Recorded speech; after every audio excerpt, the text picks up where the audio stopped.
আমি নানি শাশুড়ির বাড়িতে আসছি, মানে আমার মামা শ্বশুরের বাড়িতে। দুই পাড়ে লেবুর গাছ, এত লেবু ধরে আছে, মানে একদম থোকায় থোকায় লেবু ধরছে। দেখেন দেখেন দেখেন, এই যে যে যে। কিন্তু লেবুগুলো বড় হয় নাই, আমি তারপরে একটা নিব।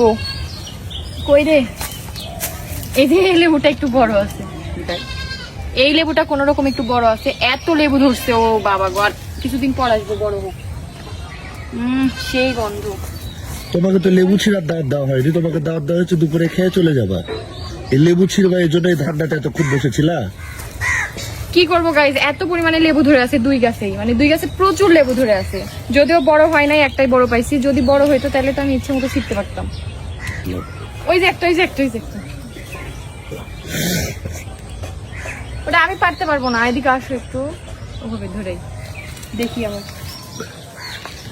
এবার ওই যে একটা, ওই যে একটা যে করলা, কই এটা? ওই যে ওই যে ওই যে, হ্যাঁ হ্যাঁ হ্যাঁ, ওইটা।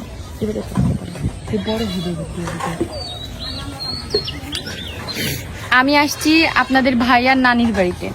এই মানে পুরোটাই গ্রামে, বাট গ্রামের মধ্যে এত সুন্দর সুন্দর একটা ছোট্ট গ্রাম, এটা খুবই সুন্দর লাগছে।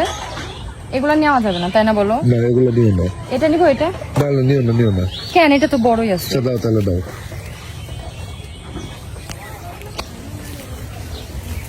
কই, আর তো বড় বড় নাই। ছোট ওই যে ছোটগুলো ওই যে নাই। ওই যে ওই যে মাথার উপরে কোনটা? ওই যে ওই যে ওই এটা যে। এই ফাঁকের মধ্যে অনেক আছে। হ্যাঁ ফাঁকের না, ফাঁকের বাইরেও আছে একটা। কই কই? এই যে এই যে এই যে এই যে এই যে এই যে। ও মা, আমি তো এটা ধরতেই পারবো না, আমার হাতে কাটা ফুটবে। এটা তো আমার, আমি হাতাই পাবো না, আমি যে বাড়তি। একদম বলে অনেক লম্বা। ফেরাউনের সময় লম্বা তুমি বলে লম্বা। লম্বা। না না, আমি লম্বা না, ওগুলো আমি কি বলবো, লম্বা, কিন্তু আমি ওটা ধরতে পারবো না। তাহলে তাহলে তুমি স্বীকার করেছো তুমি 1.5 ফুট। আও আও, কাটা ফুটছে। আর সম্ভব না, তুমি দেখি তুমি কয়টা পারলে পারো, আমি আর পারতে পারছি না। আচ্ছা দাও। দাঁড়াও দাঁড়াও, ওইখানে আরেকটা আছে, দাঁড়াও। আসো, এই যে এই যে এই যে। আও, তাও ফুটেই গেল গো। এই যে এখানে আছে দুইটা, বাট এগুলা রস হবে না। আর নিবো না, আবার বড় হোক তখন আসবো, এসে নিয়ে যাবো। তিনটাই পাইছি শুধু। আচ্ছা ঠিক আছে।